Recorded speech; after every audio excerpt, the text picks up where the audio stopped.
Gentlemen, welcome back. Origin is only one day away at the time of this recording. It's getting exciting. Gents, before we touch on Origin and talk about the round of upsets that just was, I think every game was an upset. First time since 2018. Yeah, insane. We'll talk about the Galvin signing and the ripple effect across the Bulldogs and what impact that has. But before we do, just a shout out to our sponsors, High Caliber Racing, CR8, and our new major sponsor, Gripstar High Performance Socks. People, if you haven't checked it out yet, we've got a discount code Nostra30. It gets you 30% discount when you go to checkout. Molly and Dicko, I know you guys have got your pairs at home. We're doing a bit of a competition at the moment. You got yours on, Molly, do you? I How's the do. flexibility going? It's cold in Sydney. Oh, it's freezing. I'll be putting my Queensland ones on tomorrow night for the game, and I'm sure Dicko will as well. Absolutely. Yeah, we've got a comp going. So for anyone wanting to enter, we're going to pick a lucky winner for Queensland and New South Wales to win a pair each. All you have to do is comment your first try scorer on our post. We've done a post yesterday, today, and we'll do one again tomorrow. So get your nominations in. Now, lads, final Origin thoughts. Where are we at? Has things changed? There's been a bit of, I don't know whether it's banter or legitimacy going on behind the scenes with the Crichton incident and Payne Haas. Well, we've got Spygate too with the drone flying over New South Wales training yesterday. It's causing a bit of a stir down here. But no, I don't think so. I think both teams have had a pretty good preparation. It doesn't surprise me that some players have in doubt from either side. Yeah, that was a lot of ice on Crichton's thigh, and they're trying to put it down. But I reckon he might be out. Yeah, well, they've flown Campbell Graham up, and they don't like spending money unless they have to. So yeah, I'd be surprised if he played, quite frankly. And I think Haas will play, but he won't be 100%. The Blues, as usual, slight favourites. Game one up there.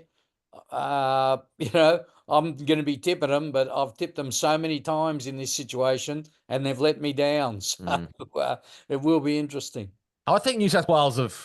I think they've made a call on both players. Like, I don't think there's any sort of. I think internally they know who's playing, and whether that's whether who that is, we don't know. We're not going to know until they actually name the team. But I think that they know who's playing. I think if Haas wasn't playing, he wouldn't be there, like you said, Molly. So I think he's definitely playing. And that was a lot of ice, you're right, on Crichton's leg. I'd be surprised if he's named. I think if he's named, it's an area that Queensland can exploit with the hammer Well, have they not also brought Matt Burton into camp? They have. Yeah, he's 18th. Well, he will be 18th man if Campbell Graham comes in. Yep. Yes. So yeah, I think do that if there wasn't a likely event, Yeah, I think sort of not pile. I'm not going to say panic stations because I don't think you're panicking, but I think absolutely. I think I'd be surprised if Crichton played. I must admit. And does the left-hand side, if Campbell Graham's in, as in left-hand side attack of Queensland, now become a go-to zone? With he's a pretty good defender, Campbell Graham. Though you got to give him that. He's no Stephen Crichton, but he can tackle. He's a big, strong thing, and he's done the job for Souths, a team that's been struggling in recent years. So I don't think they lose a lot in defence, but it's in attack where Crichton's probably worth a try to him a game where they could suffer. Yeah, it's I don't think you can sort of target one area. Like, both teams are elite across the park, right? So it's going to come down to a moment here or there, a bit of brilliance from a player like last year in Origin 3. Jerome Luai picks the ball up and breaks a couple of tackles and sets up something from nothing, right? So it's gonna come down to your X factor, your Munsters, maybe your Moses, Latrell. That'll decide the game. I think it'll be close. I don't think either team will dominate. Do you think it'll be attack-based, or do you think it's mainly going to be who's best defensively? I think historically the first game's a bit of a defensive arm wrestle, isn't it, Molly? Yes, very much so. Both teams are very cautious. Game one is one you don't want to lose more than you want to win, if that makes sense. And they'll be feeling each other out. I can see an 8-6 halftime scoreline and, maybe a 20-12 full-time scoreline. The only problem is I can't tell you who's going to be the 20 and who's going to be the 12. So you're still sticking with your 6 to 8 point margin in favour of the Blues at this point? I am, but if the safest bet I reckon is unders, because as Dicko said, it's generally a very conservative game. Then the series starts to open up. In game 2, you've got a team that's desperate to win. To avoid the series being over, and game 3's a free for all usually. So this one unders. Yeah. And Dicko, I know you said Golden Point. I think I said Queensland by 2. Are you still sticking to a tight affair? I think it'll be tight. I don't know. Yeah, it'll either be Golden Point or a couple of points in it. I can't see either team running away with it. They're just too good. And Queensland, I think, won't let that happen considering what happened in Game 3 last year. This is their only opportunity, don't forget, this series to play in Queensland. So I'm expecting a very big game from Queensland. Whether they can get the job done or not, it's a pretty good New South Wales team on paper. I'm not sure, but I'm expecting it to be close and hard fought. And I mean, it could come down to a concussion here, a HIA there, or something like that. I don't know. It's pretty interesting that the benches are both made up of pretty similar type players, aren't they? In terms of coverage. Well, I feel like we've gone back in time a little bit, and I genuinely think both teams don't like each other. I've heard Liam Martin come out and say some things about Cameron Munster, likewise for Cameron Munster. I don't know whether that's all sort of, a bit of play, but Spencer Lee knew he's had some issues in Queensland. I don't. I think fireworks at Suncorp tomorrow. The New South Wales media are saying that Queensland players don't like Selwyn Cobbo. I don't know where that's come from. That's just bizarre. But anyway, Haley Cherry Evans is having chats with the referee. I saw that. So I mean, I think there's some genuine hatred between both teams, which is great, which is what we want. And there's a few blokes there with short fuses, so it's going to be interesting. Lenu leading the way. I did some digging and wrote a story today on the 6 blokes with targets on them. Did you know that Angus Crichton is the most penalised player out of the 400 or so in the NRL this season? Wow. So there could be a bit of niggle heading his way. That figure surprised me, but sounds like a little bit of ill discipline from New South Wales, I reckon. Yeah, could be, and a little bit of banter from Queensland trying to niggle him. Yeah, that's exactly right. Now, we're not going to dive into each game from last weekend, but I tell you what, guys, round of upsets. Every single team that won were the underdog on the weekend just gone. It's honestly probably the closest competition we've seen for a long time. It's almost anyone's game apart from maybe 3 or 4 teams. Penrith rooted to the bottom of the ladder. Who would have predicted that? Mate, they're only 3 points out of the 8. Yeah, and that's exactly right, Dicko. They're literally 3 points away from 8th spot, which is the Broncos, right? It's the weirdest table I've ever seen. And we're all talking about Parramatta as certainties for the wooden spoon. And all of a sudden, they're 2 points out of the 8. So, yeah. How about me going out on a whim last week, going the Sharks are now the new favourites to win the comp, and then they shit the bed against bloody the Roosters. That was awful. That was awful. They were terrible. Like that Roosters team was begging to be beaten, and they've come out and just done a job on it. It just goes to show that genuinely this season, it's whoever rocks up on the day wins. They beat the Storm and then lose to an understrength Chooks. Like, unbelievable. Yeah, that's right. You're 100% right there, mate. Whoever turns up wins the game. Now, I guess the biggest talking point, the Galvin signing, because there's a bit to talk about here and there's a bit of a flow-on effect. Now, obviously, he's decided he's going to sign for the Bulldogs. Looks like it's a 3.5-year deal. Correct me if I'm wrong there. So half a season here plus another 3 years. So till the end of 2028, that makes it. Is this one of the most ruthless signings we've seen as question 1? And question 2, is this now going to be a trend moving forward? Because it seems to be heading that way. I reckon with all the bad publicity it's got, it'll finally get the NRL to do something about this ludicrous transfer system where players can sign 12 months ahead of time, players can swap clubs mid-season. Dicko, I know this has really got your goat up, so you take the floor. But I think we've got to the point where there's a line being drawn in the sand. Yeah, I just don't like the current situation with the contract and the ease that players can get out of contracts. But I don't think anyone does. That's the thing, except the NRL, who don't seem to care. And then all of a sudden, you get a player who plays. He's 40 games into his NRL career, I think, around the 40 mark, and he's got some talent. We understand that. He's played some good games. He's had some poor games, but he's been earmarked that he's going to be one of the sort of better young players in the NRL. And obviously, with that tag, then comes a higher price tag, right? So all of a sudden, his manager's sitting back, and effectively, he's gone, well, we're going to try and maximize this now, because if he has an injury next season or a bad season, his value goes down, right? So all of a sudden, you've got this manager going out and talking, which if clubs can't talk to players before November 1 of the year before their contract expires, why can then managers talk to clubs at any point in time? Yeah. Well, it's a bit of a catch-22 as well, isn't it? I don't understand that.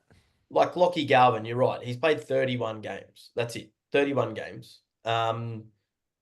Clubs are obviously trying to secure and stop rival clubs from poaching their players and locking, I guess, the likes of Lachlan Galvin into it must have been a 3-year deal at the time, at the age of 18, right?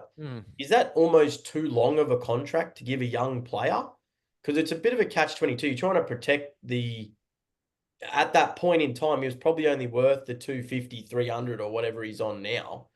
But yeah, he probably is worth, substantially, maybe threefold more than what he's on currently now. But that's the risk you run, isn't it? But that's the contract that was agreed upon. So that's no one's fault. Like, I don't understand. Yeah. Like, he's 18, he signs a 4-year deal at $350,000 a year. That's the contract. What I'm trying to say is it's almost like open slather. It doesn't matter what deal you sign.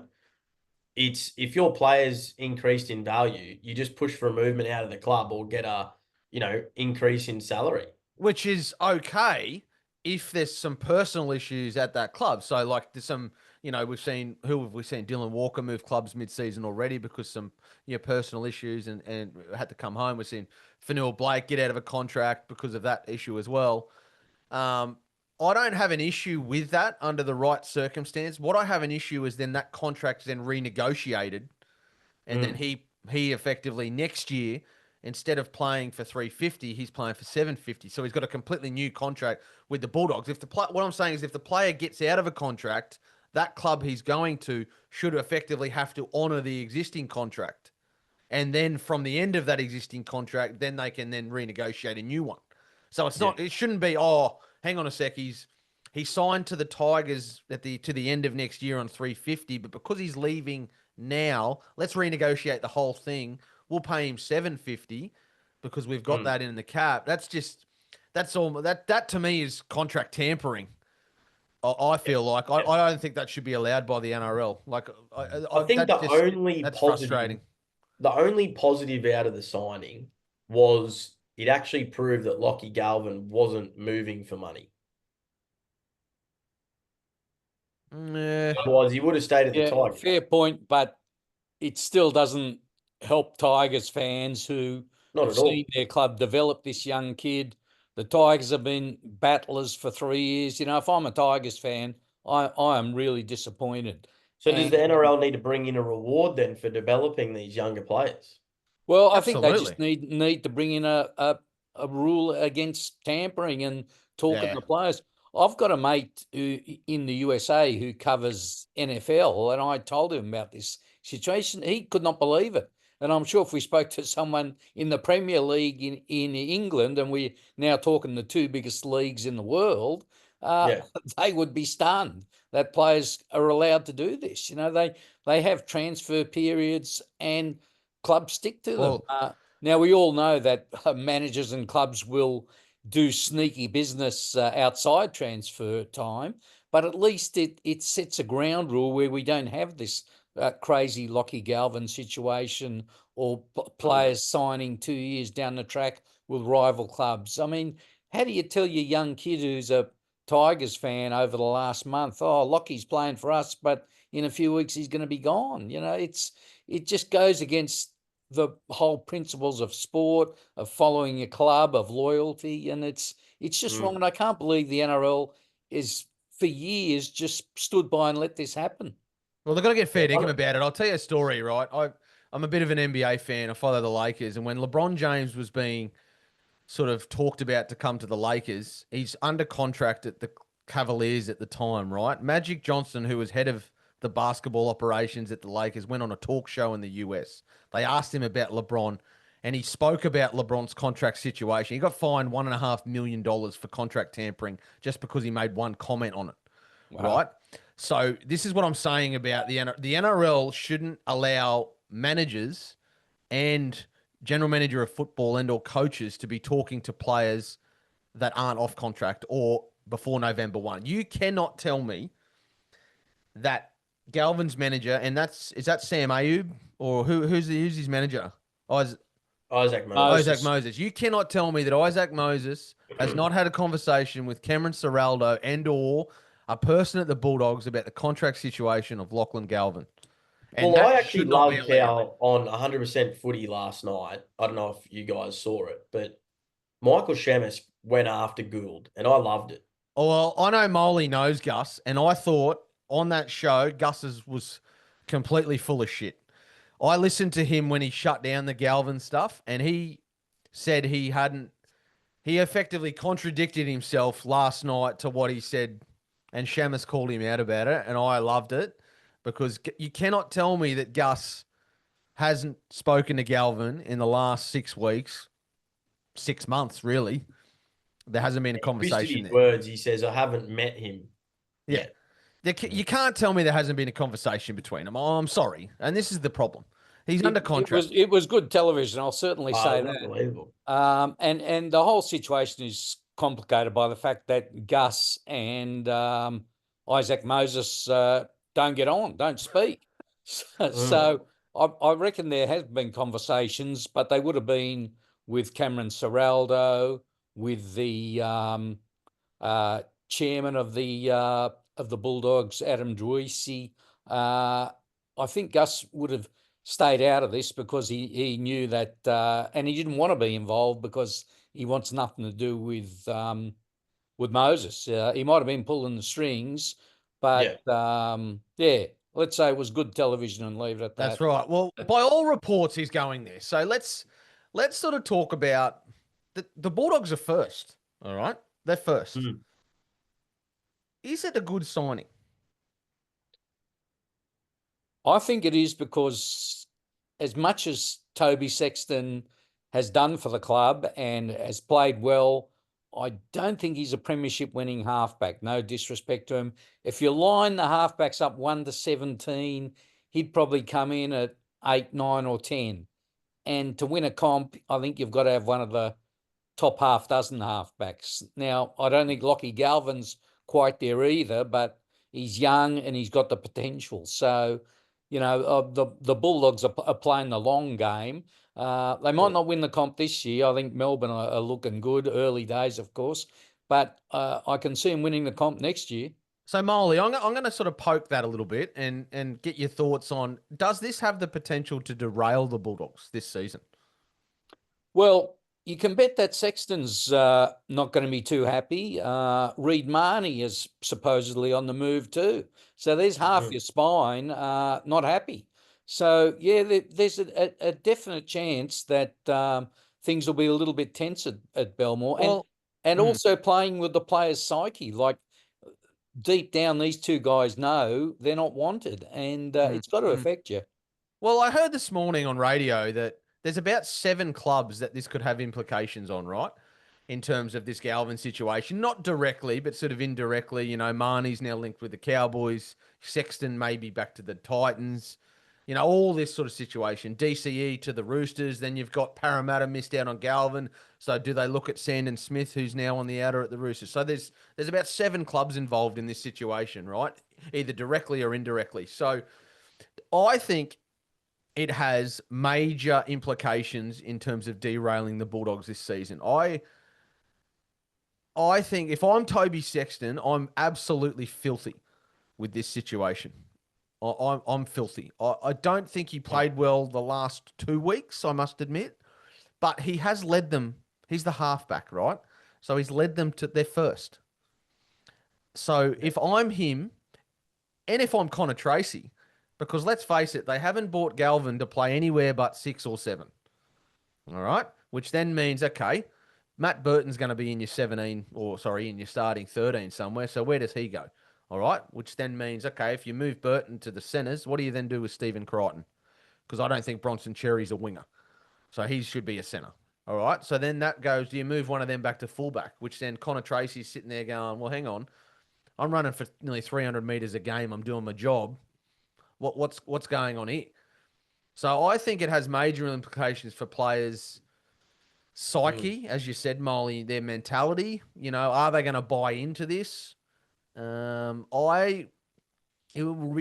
will be really interesting to see where Galvin plays, the makeup of the Bulldogs team, in the next few weeks when this deal is done, like we all think it's going to be soon. Yeah.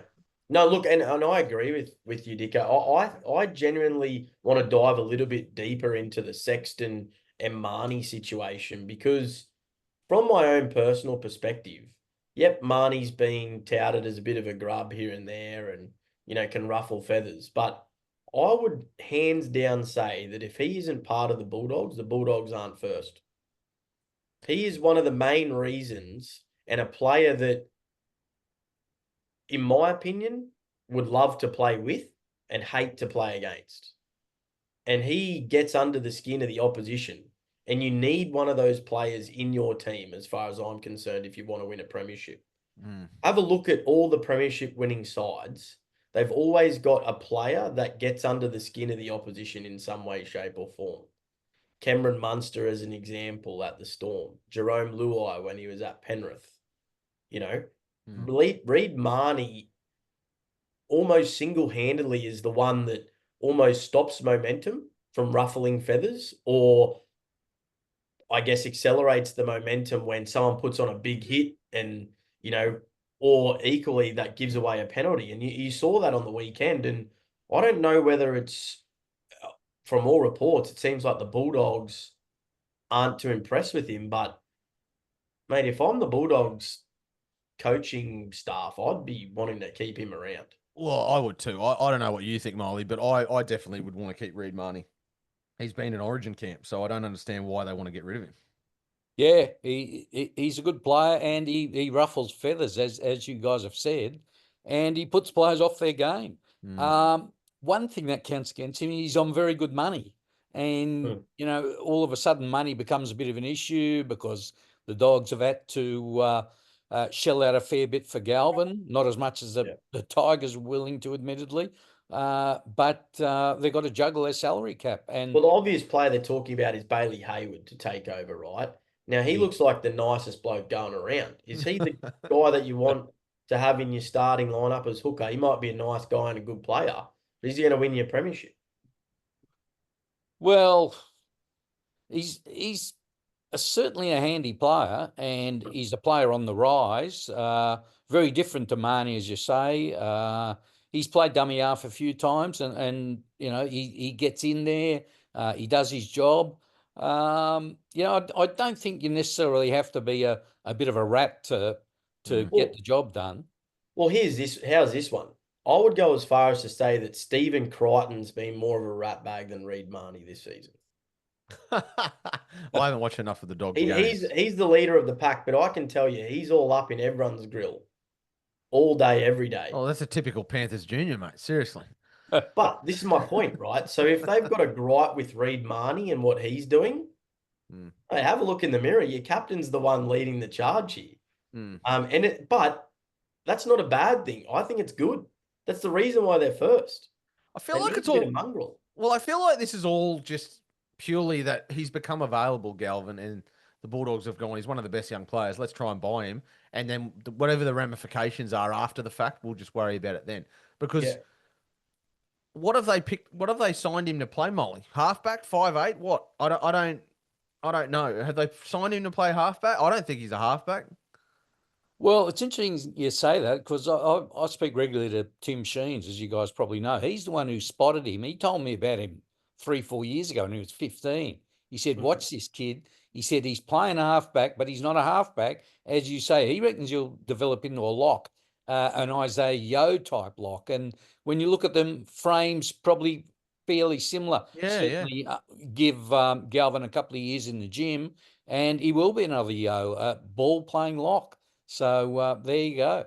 Yeah, okay. That's another curveball because this, and just on the, I guess, not necessarily Toby Sexton, but Dicko's mentioned there's a lot of avenues this could go down, right, in terms of the side. And I honestly think it could derail them, or it's got more potential of derailing than making them a better side this year anyway, in my opinion. I don't think they'll be a better team this year. If they're going to be a better team, it'll be next year. There's not enough time to develop combinations and trust and defensive systems. And Galvin, I don't think, is a great defender anyway at this stage in his career. He just needs to put on some more muscle and some more bulk in the gym, as you said, Molly. So, and that's what Seraldo bases his team off, is defense, right? So if you're the coach, Dicko, and same with you, Molly, what would you do right now for the Bulldogs this season? Where would you play Galvin? And where would you move players? I would put him halfback right now. I think he's offers more than Toby Sexton, and this isn't a pile on Sexton. He's done the job, as you guys have said. But I just think Galvin offers you a little bit more. And at the moment, he's a halfback. In a couple of years, I think, as Tim Sheens told me, he'll be a lock. But you put him in halfback in that back line with that pack of forwards. I think he'll do more than he's done for the Tigers, which is a pretty mouth-watering proposition for Bulldogs fans. Don't forget they got Leo Thompson going there next season as well. I think you're spot on, Molly. I think the easiest play for him at the moment is to go straight into the halfback role. It'll all depend on where they see Burton and Crichton fitting in. Is Stephen Crichton too valuable to play in the centres as opposed to fullback for them? Because I think Burton was Dally M Centre of the Year about 4 years ago, wasn't he, when he played at the Panthers? Wasn't Burton Dally M Centre of the Year? So, he can play centre at a pinch. Cherry's a good centre, solid centre. So do they see Crichton as a long-term fullback? I don't. There was talk that when he signed at the Bulldogs, he was going to play fullback, didn't they? Yeah. Well, you hypothetically can remove Sexton from the equation. I mean, my thoughts were different before the news came out that as a result of the Galvin signing, Toby Sexton is now, well, he hasn't been offered a contract yet, has he? And he's been waiting for a while. So they clearly have there's a clear sign there that he's on the way out. So then Galvin's effectively going to be a halfback, which I don't necessarily. That's not my. These guys know talent better than me, but I don't think he's a halfback, as you said, Molly. I think he's more of a 5'8" sort of / lock. But here's one for you. Bailey Hayward, right? They're talking about Reed Marnie. If I'm the coach, genuinely, Bailey Hayward has come in and done a job in the halves. And arguably, when he's come into the halves, the Bulldogs have actually played their best football this season. Right? As a result of Burton being injured. And at the time, it was obviously Hayward and Sexton running the show. But I believe their strongest team on paper, you throw Hayward in at half, Burton at 5'8". Burton's already got the kicking game. It's a bit weird for the Dogs because their 5'8" is their best kicker, right? Bizarrely, which is not normally the case with a lot of clubs. Normally the halfback that controls the kicking game. You then move Critter to fullback. Play Galvin in with Hayward in the halves and move Burton to centre. Crichton to fullback. So that's basically reshuffle. That's just basically changing their whole team. They're first. Surely they're not going to do that. To be honest with you, I don't support the Bulldogs, so I don't give a shit what they do. Do you think Crichton's could be a better fullback than Tracy though? I do think he could be a better fullback than Tracy, but I don't think he could be a better fullback than what he is a centre.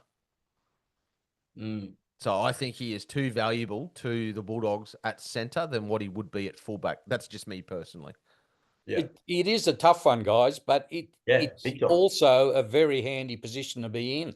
Like, we're talking about a bunch of elite players and how to fit them all into one team. It's all good for the Bulldogs.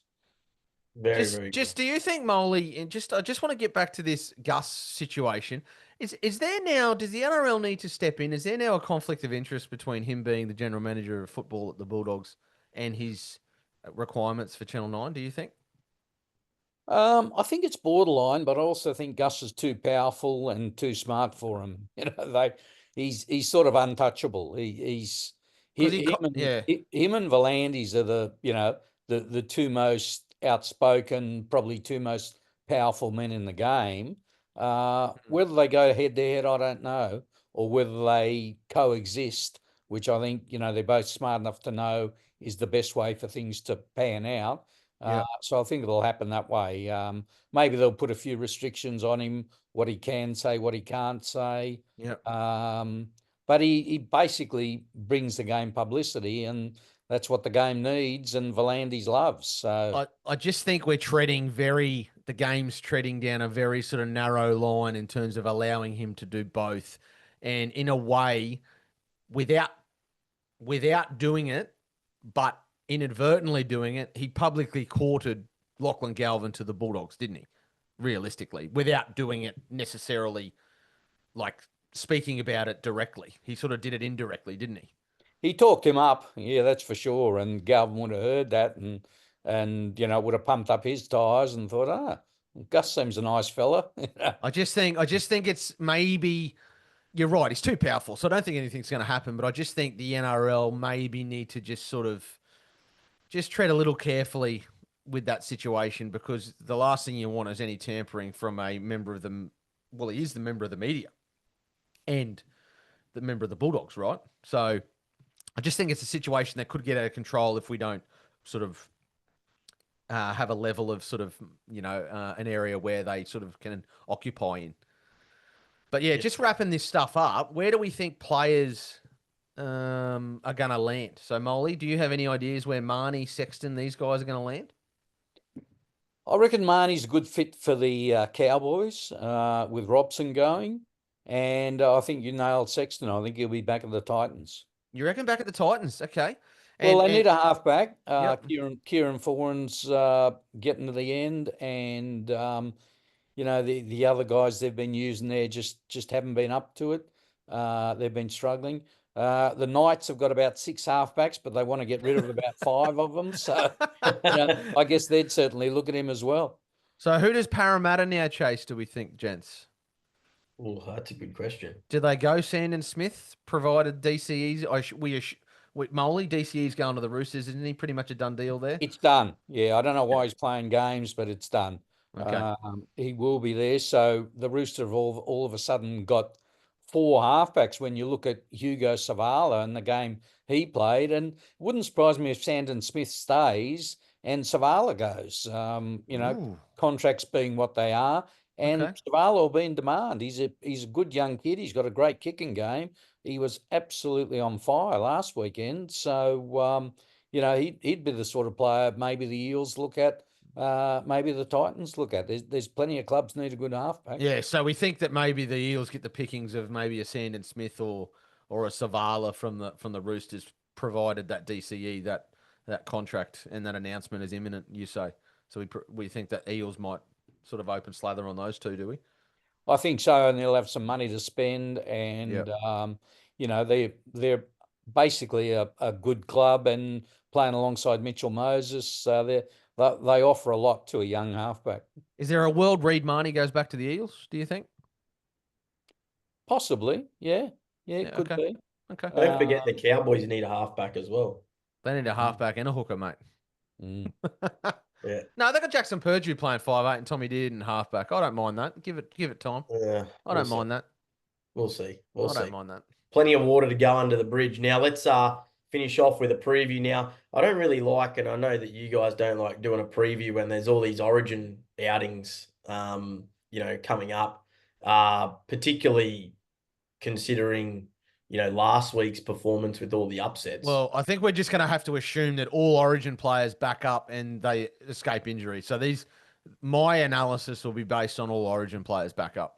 Yeah, well, proof was in the pudding last week. You'd think all the favourites would get up, and it didn't happen. So yeah, well, hence why I was none from 5 and tipping. So I'm going well. Well, guys, I was none from 5 too. Diz, did you get one?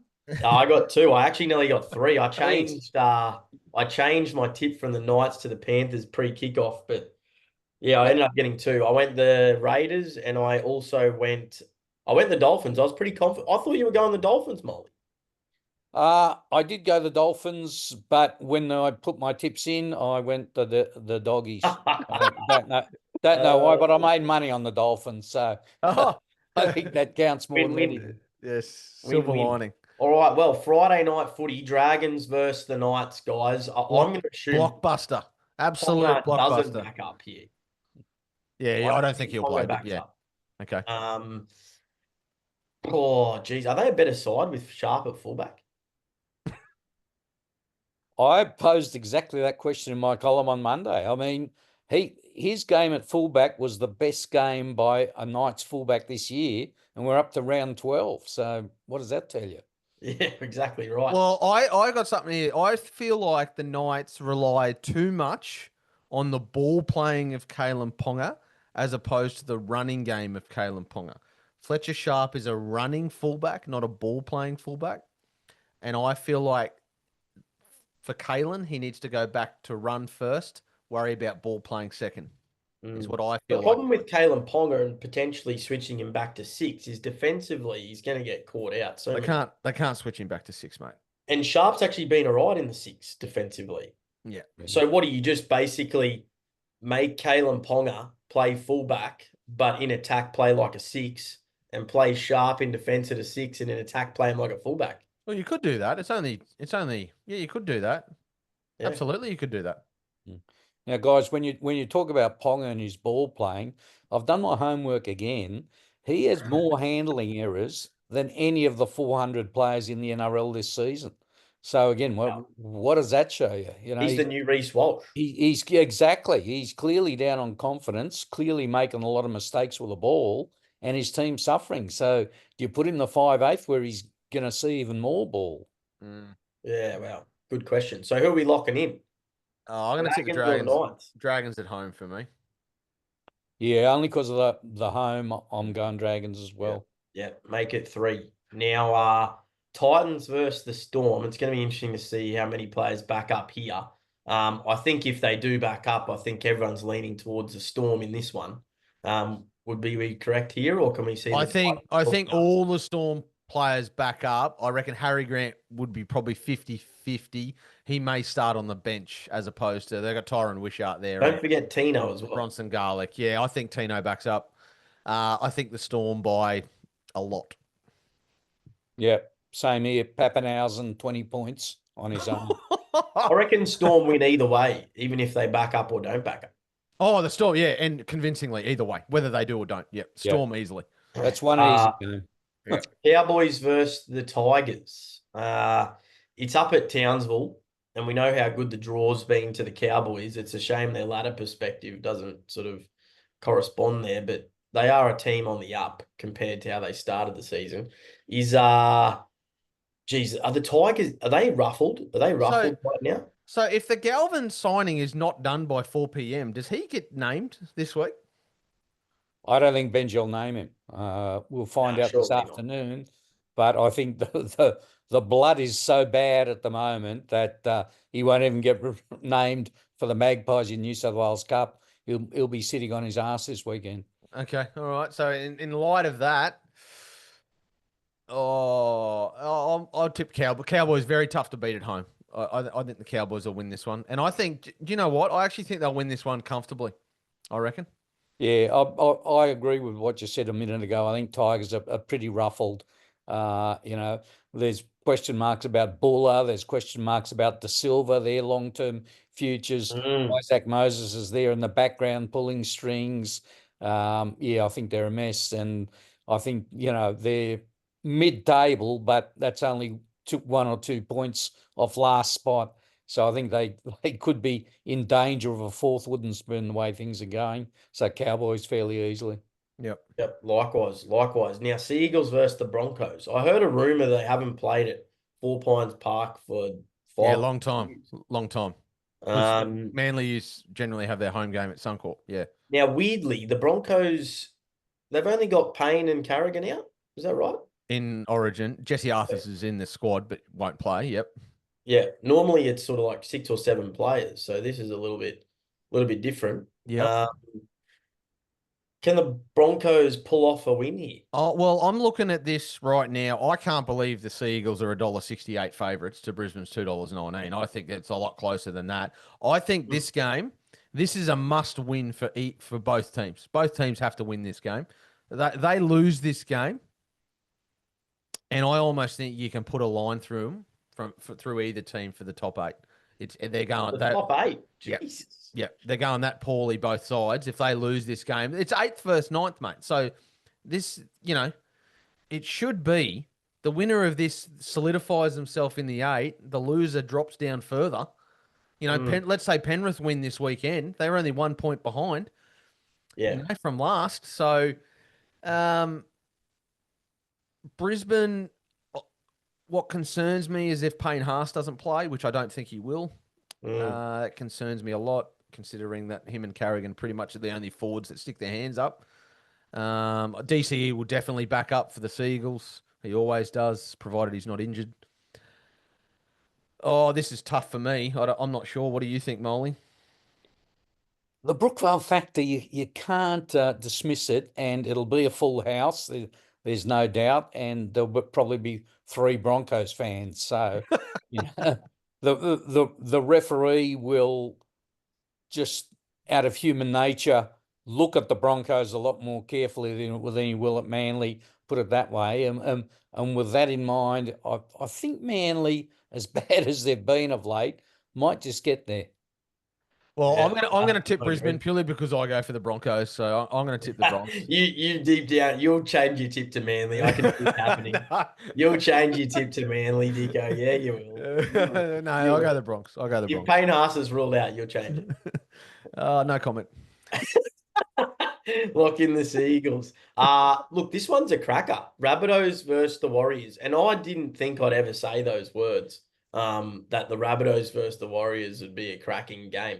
Haven't the Rabbitohs performed, well, both these sides performed well above expectations? Yeah. The Rabbitohs are they're just grinding out games. It's not pretty. It's typical Bennett. They just hang around and a couple of moments of brilliance by some individuals, and then all of a sudden they win the game. But I think the Warriors will be really disappointed with last week against the Raiders. I thought they should have won that game, the Warriors. I just didn't think they sort of had enough foot on the throat sort of mentality. So I expect them to bounce back, and I expect the Warriors during the Origin period generally do well because of just their number. Barnett should back up. Yeah, their number of representatives don't. Fisher Harris is back. Yeah, so I think the big question here is Latrell. If he plays, I tip Souths. If he doesn't play, I tip the Warriors. I'm going to go the Warriors just for the bounce back. I can see Latrell backing up. It's a Sunday game as well, so a bit of time to. Yep. Yeah, I'll go the Warriors. Yep, I'll go Warriors too, because I don't think he will back up. Warriors as well. Panthers versus Eels. Look, this is almost getting do or die for Penrith.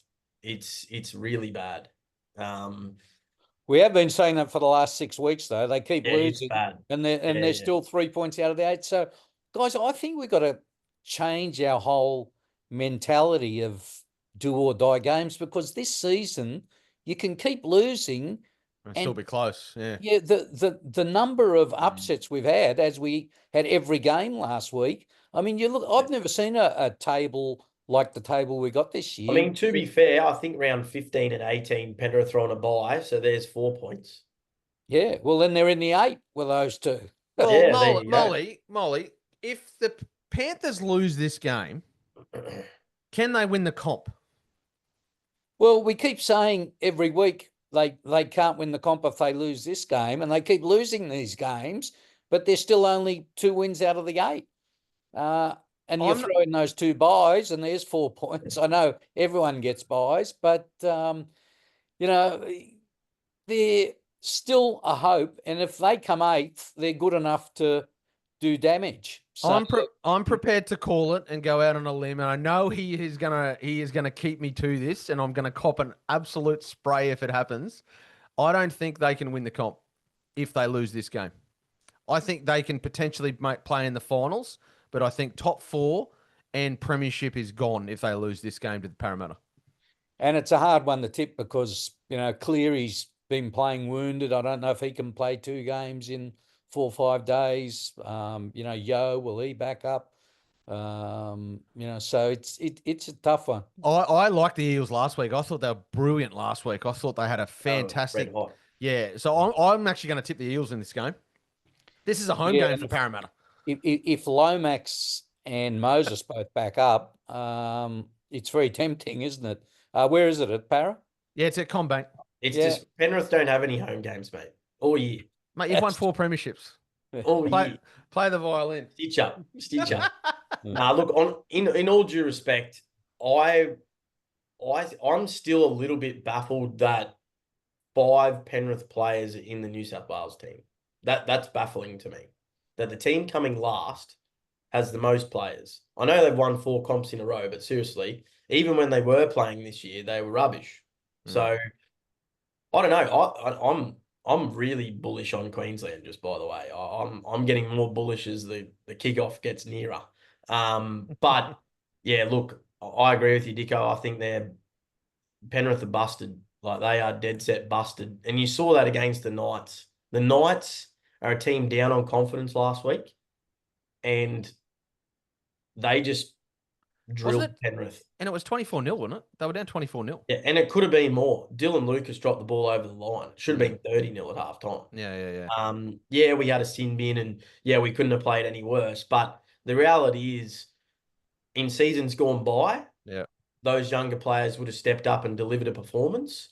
The senior players didn't act like senior players on the weekend, and I just think it's too tough a ask. And honestly, I really like what Jason Riles was doing out at Parramatta. Like, everyone was giving him stick after the first few rounds because they were sort of, are they even going to win a game this season? And now all of a sudden, they're on the up. The young players have got some NRL experience under their belt. Every player that comes in, seems to be doing a job. Look at Joash Papali'i when he came on, 10 minutes in on the weekend for, I think it was Penasini when he got knocked out. He just loved it. He just really embraced that moment. I think Rilesy, I've seen some of his training videos, and it looks like they're having fun. And it's showing on the footy field. The Fox could honestly be playing for New South Wales tomorrow night. He's in that form. He's going well. You've convinced I me. honestly think even if the Origin players back up, the Eels win. You've convinced me. I think if the Origin players back up, I think the Eels still win. Yeah, I think the Eels have got it. I think they're great value at $2.20. Just bear in mind, I know, play the violin, but reality is Penrith have no home games this year. That's tough because going to Penrith is a hard ground to go to. Oh, yeah. I know we're giving you crap, but you're right. Yeah, 100%. All of a sudden, you remove that, and, Penrith have got a home game at the away team's home ground, like Magic Round. Yeah. Fair enough, the result was different at Magic Round, but, you've had 3 wins out of 12. It's not great. Yep. Lock in the Eels. Yep. Roosters versus Raiders. Now, this should be a cracker. Honestly, should be probably the game of the round. This is what I mean. Game of the round, and it's 2nd versus 11th. How does that work? The Roosters are very similar to the Sharks. Every game you think they're going to get belted or belt the opposition or do well, they seem to do the opposite. And their ladder position reflects that. I think they've scored nearly the most points in the comp, but also conceded nearly the most points in the comp. Is there any danger the Raiders are going to play a home game, or they're away again? Like they must have about 9 home games in the last 12 rounds, which is a good thing. Yeah. I think their home game was in coming Vegas. into the finals. Yeah, so I think for me, I think the Roosters win this. I think it'll be a tough affair, close, but at some point, all the travel's going to catch up with the Raiders, and I think the Roosters will win this just. They're only missing Hudson Young, right? The Raiders? Yeah. Yeah, well, yeah. Yep. Yeah, lock in the Raiders. Yeah, I thought the Roosters were absolute certainties to get beaten last week by a full-strength Sharks team with no Origin players, and they never looked like it. So I got very little confidence in the Sharks, as you say. A lot of confidence in the Roosters, the way they're going. I think Trent Robinson's doing a terrific job of what he's got in what's supposed to be a rebuilding year. Yeah, so Roosters at home. Yeah, Roosters at home. Yeah. Well, thanks very much, gents. Plenty of good gear on today's episode. Get ready. What were you going to say, Dicko? Just don't forget, Women's Origin Game 3 is on Thursday night. Yes, Thursday night. That's New South Wales going for a whitewash, which will be the first 3-0 whitewash since the game's gone, or the series has gone to 3 games, obviously, because it's only in its first year. And I think the first whitewash in a long time for the women. So, Queensland, a lot to play for. A couple of big outs for the Queenslanders, Queensland women's side, and Tamika Upton and whatnot. So they need to lift. I've watched both games. I've rated the players in both games. I think the Blues are light years ahead of Queensland. I think poor Ellie Brigginshaw, I think the game's gone past her. She's been a great player, but she was a great player in the era where all the girls were her size. Now, all of a sudden, all the girls are twice her size. And, I think this might be a last Origin. I completely agree with you, Molly. I think the writing's on the wall, I feel like, the way she reacted after the last game and the fact that she's been moved from halfback to lock for this game. This might be her retirement. I really feel like you're right. You're spot on there, Molly. I think this will be her last game. That could galvanise the group. Yeah. I think it'll be close. But you're right, Molly. I do feel like New South Wales have been light years in front of Queensland in the women's arena this season. They're faster, they're bigger, they're stronger. I would be shocked if they lost. Yeah. I'm a bit like you. Yeah, 100%. But no, good luck to the girls on Thursday Molly. night. Yeah, Molly. Good luck, mate. You guys get belted. May the best state win, hey?